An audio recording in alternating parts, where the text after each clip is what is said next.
안녕하세요. 제이든입니다. 오늘은 제가 대금 청구에 관해서 설명을 드릴 텐데요. 그 대금 청구를 할 때 저희가 성금 청구를 하고 기성 청구를 하고 준공금 청구를 하지 않습니까? 그래서 오늘은 성금 청구에 관해서 제가 설명을 드릴게요. 성금 청구는 어떻게 하고 또 화두급 지킴이에서 성금 청구를 어떻게 하는지 제가 명확하게 자세히 알려드리겠습니다. 관에서 주는 성금 양식들이 간마다 조금씩 다르긴 해요. 그러니까 자기네들이 그 쓰는 그 양식을 그대로 주고 청구를 해달라 하시는 분들도 있고, 아니면 그냥 이제 자기 회사 자체 내에서 쓰는 양식으로 그냥 하세요라고 하는 분들도 있긴 한데, 일단 저희는 이제 저희 쓰는 그 양식으로 해가지고 제가 설명을 한번 드릴게요. 일단 성금이라는 거가 이제 공사를 하기 전 이제 선투입되는 비용들이 있잖아요. 그래서 자재비라든지 뭐 경비라든지 그런 부분들이 있기 때문에 성금을 주는데요. 그 성금은 총 공사 금액의 그 직노를 뺀 금액의 70%를 보통 간에서 성금을 줍니다. 근데 이거가 뭐 어떤 뭐 이게 저는 이제 대구 경북 쪽이어서 뭐 간마다 조금씩 차이는 있을 거라고 여겨지는데요. 저희는 보통 공공이나 관 같은 경우에는 관공사 같은 경우에는 보통 70%를 주더라고요. 그래서 그거를 제가 양식과 함께 그 산식 하고 해서 제가 알려드릴게요. 일단은 보시면 성금금 지급 요청서를 작성을 합니다. 무슨 공사명은 땡땡땡 무슨 공사 맑은 땡땡땡 공사 계약 기간, 그리고 계약 금액. 계약 금액은 보통 저희가 계약 금액을 작성을 할 때에는 모든 계약 기성 청구를 할 때는 부가세 포함해서 적지요. 그러니까는 계약금 자체가 부가세 포함입니다. 그렇기 때문에 그거는 인지를 하고 계시면 되고요. 그러면 성급금 요청 금액도 부가세 포함된 금액을 기재를 하셔야 되고 청구를 하셔야 됩니다. 그래서 저희가 성금금 지급 요청서 보시면 성금 신청 내역을 저희가 이렇게 작성을 하는데요. 쭉 내려오시면 성금 사용 계획서에 보시면 저희가 이 성금 사용 계획서를 작성하기 전에 계약서 작성을 할 때에 이 공사에 대한 내역서가 있어요. 내역서에 보시면 원가 계산서라고 있거든요. 그 원가 계산서를 제가 지금 이 공사 건은 아닌데 하나를 제가 보여드리자면, 이렇게 하나를 보여드리자면, 이건 딴 공사입니다. 보여드리자면 이게 원가 계산서예요. 그러니까는 원가 계산서 뒤에는 이제 내역서가 쭉 달아오겠죠. 이 원가 계산서 상에 요 노무비 금액을 뺀 70%를 청구를 합니다. 그러면 보시면 저희가 성금 사용 계획서에 재료비, 노무비, 경비, 재경비 합계가 공사 금액이 되겠죠. 요거를 다 더했을 때 총 공사 금액이 나옵니다. 이렇게 총 공사 금액이 나옵니다. 요거를 요 재료비의 70% 그리고 경비의 노무비는 뺍니다. 노무비는 성금에 포함이 안 돼. 노무비는 우리가 노무비 같은 경우에는 일을 하고 돈을 지급하기 때문에 노무비는 성금 청구의 사용 계획서에서는 제외가 되기 때문에 총 공사 금액의 노무비를 뺀 70%를 청구를 합니다. 그래서 노무비는 제외입니다. 경비에 70% 적용을 했고요. 이렇게 보시면 70% 적용을 했고요. 제잡비, 그러니까 한마디로 말하면 뭐 여비, 교통비 뭐 이런, 그러니까는 경비하고 또 다른 제잡비가 또 드는 게 있거든요. 그거에 또 70%, 요 금액의 70%를 또 이렇게 계산을 했습니다.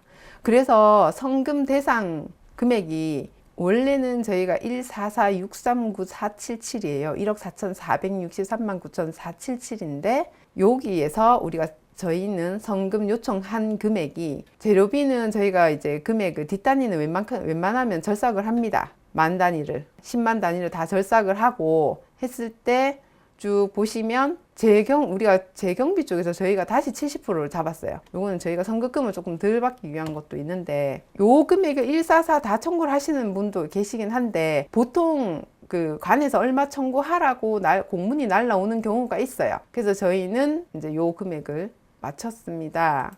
이렇게. 그래서 성금 사용 계획서에 보면 우리는 청구 금액이 1억 1,980만 원입니다.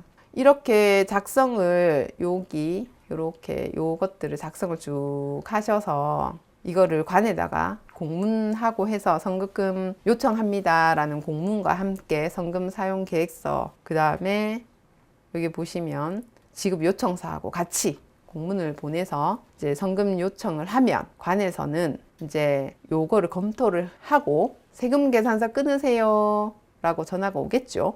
그러면 저희는 다시 하도급 지킴이로 들어가서 아까 제가 보여드린 그 양식에 맞춰서 성금 신청을 하시면 이제는 남아있는 게 이제 청구겠죠. 이제 하도급 지킴이 들어가셔가지고 성금 청구를 하시면 되는데, 일단 하도급 지킴이 들어가기 전에 제가 뭘 이제 하나 설명을 드릴게요. 대금 관리, 대금 청구 및 지급에 보시면 하도급 지킴이 성금이라고 있잖아요. 이게 성금 청구 작성할 때에는 예를 들어서 원도가 있고 하도가 있잖아요. 하도를 주지 않고 100% 우리가 직영공사를 하겠다 하면 원도에서 관이 발주처죠.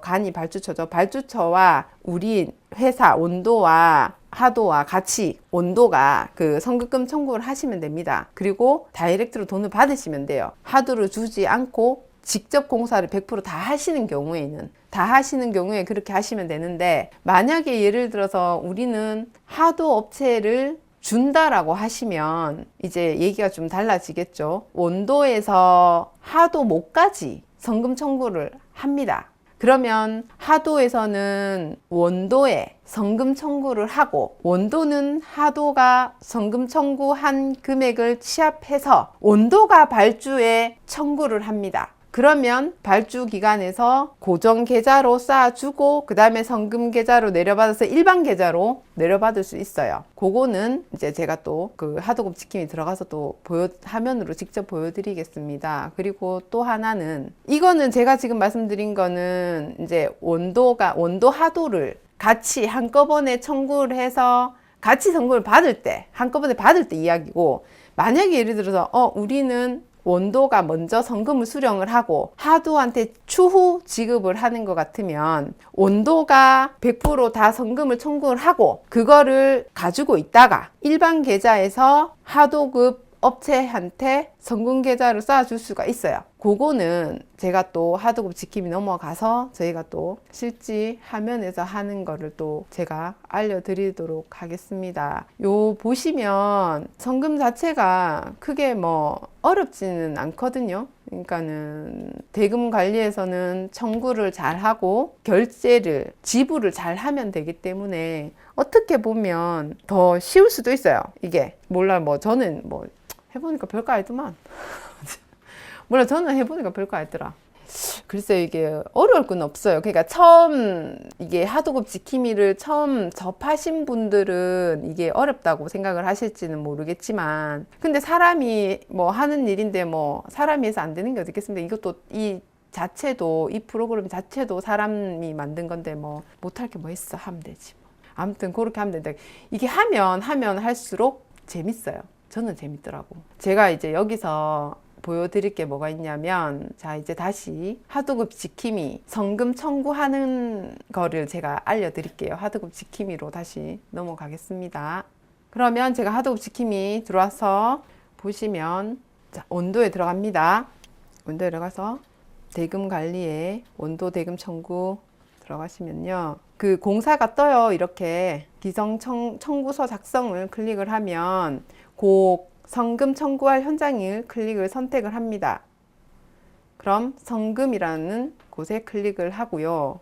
성금 보증서는 이미 발행을 해줬기 때문에 나라장터로 전자로 발행을 다 합니다. 그렇기 때문에 미제출은 없을 것이고 성금 보증서 자체가 제출이 이미 되었을 거라고 생각을 하고요. 성금 보증서 발급 안 하고 제출 안 하면 성금을 주지 않겠지요. 성금 보증서 제출 일반 지급에 클릭을 하시고 계약명을 대금 청구명에다가 넣고요. 그 다음에 다음을 누릅니다. 임시 저장 하실 분은 하시고요. 저는 그냥 다음 누릅니다. 하도급 대금 몫이 저는 없는 발주처하고 원청이 혼자 단독으로 받는 겁니다. 성금 자체를. 하도급 계약이 아직 안 됐기 때문에 저희는 성금을 단독으로 지금 받습니다. 이렇게 대금 작성을 완료를 하고요. 청구가 똑바로 됐죠. 승인을 요청합니다. 승인 요청을 하시고요. 승인 요청 확인 누르시고 인증 한번 해주고요. 자, 정상적으로 승인 요청이 되었어요. 그러면 이렇게 화면이 변동이 되면서 발주기간 승인 요청 승인 대기 중이라고 이렇게 뜹니다. 참 쉽죠? 참 별거 아니야. 이렇게 따지면 성금 신청하는 게 진짜 별거 아니죠. 돈이 들어왔다는 문자가 오겠죠. 그러면 원도에 들어가셔서 똑같이 대금 청구 들어가시면 여기 보시면 발주 기간 승인이라고 되어 있습니다. 업체 입금 확인. 그럼 대금 지급 클릭하시고 돈 들어왔지요? 입금 확인 버튼을 클릭을 하면 입금 처리하겠습니까? 오케이. 그러면 이렇게 고정계좌에 돈이 들어와 있죠. 그러면 배당 클릭하고 대금 지급을 클릭을 합니다. 이체하시겠습니까? 확인. 다시 인증 한번 해주고요. 오케이. 돈 들어왔습니다. 나이스. 보시면 고정에서 성금에서 일반으로 들어옵니다. 고정에서 성금에서 일반으로 들어옵니다. 보통 뭐 우리가 기성 청구를 성금 청구를 하다 보면 이거를 관에서 고정 계좌를 넣어 가지고 청구를 합니다. 성금 계좌가 아니고 고정 계좌 번호를 넣어 가지고 성금 신청서에 고정 계좌를 넣어 가지고 신청을 하면 고정 계좌에서 성금 계좌로 넘어가서 성금 계좌에서 다시 일반 계좌로 넘어옵니다. 그러면 일반 계좌에서 회사에서 사용하는 입출금 예금 통장에 이체를 하셔서 쓰시든지 아니면 그냥 이제 일반 계좌가 하도급 지킴이 일반 계좌는 이제 우리 예금 통장하고 똑같이 넣었다 뺐다 할 수 있으니 여기서 뭐 지불하실 거 지불하셔도 되고요. 보통 이제 일반 계좌를 내려받아 가지고 여기서 보통 사용을 많이 하시더라고요. 저희도 그렇고. 참 별거 아니죠. 성금. 이게 보통 발주 기간하고 원청하고 계약을 해서 성금 청구를 해가지고 세금 계산서 끊고 하도급 지킴이에 성금 청구를 하고 성금 청구했는 거가 처리가 되면 이렇게 이체 돈이 들어오는 거가 이렇게 관에서 돈 들어왔다고 알려주죠. 그러면 저희는 그 돈을 내려받기만 하면 되니까 어려운 건 없다고 저는 생각이 듭니다. 별거 아니죠. 참 쉽죠. 성금은 뭐 별거 없어요. 그리고 만약에 예를 들어서 뭐 하도급 줘야 된다. 근데 우리는 성금을 미리 받았다. 그러면 일반 계좌에 지금 하도급 지킴이 일반 계좌에 넣어서 거기서 업체한테 넘겨주면 됩니다. 하도급 업체에 성금 고정 계좌로 넣어주면 그 고정 계좌에서 성금 계좌로 넘어가니까 그렇게 하시면 될것 같아요. 그거는 제가 또 알려드릴게요. 다음에. 제가 이거 업을 하다 보니까요. 진짜 뭐라 그래야 되지? 질의하시는 분들이 참 많으세요. 그래서 제가 질의 들어온 거를 조금 설명을 좀 드리려고 제가 지금 그거를 지금 준비를 했거든요.